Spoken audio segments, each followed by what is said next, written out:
specifically omogusi ororire na ochairwe geka. So we also want to rise to the occasion and prove to the nation that we can, because for the first time omogusi onyorire obo deputy party leader of a party ya very ruling party. Omogusi onyorire obo deputy party leader of a party ya very the opposition figure for over 15 years. Omogusi onyorire obo treasurer of a ruling party. Omogusi for once onyorire obo chief whip. Again, to are very consistent to maintain the Ministry of Education.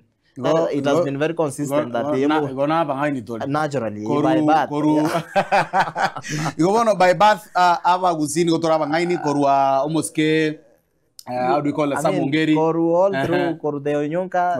We've been here. Omogusi bono is now that we're proving that nationally na into to achairu. No, ina majaya ngantoba numbers. I think bono ya gero omogusi aga takakoguruna kike. We want to prove that we have the numbers. So with that, the emotional and the psychological war, Omogusi has risen to the occasion. Omogusi ore krase naenda kwa fans basha bana bakaenda Mombasa kuligereria mupira. Pate baki abantu bakire take iko pakatara Mombasa na magore town.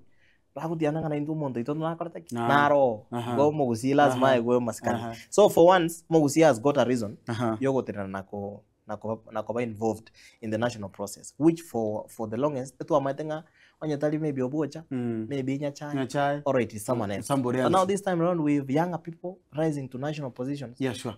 From our community. Ire national outlook. It is not easy for example. They are doing well. They are doing well in their capacity. Bako geranga Omogusi dia womanskani.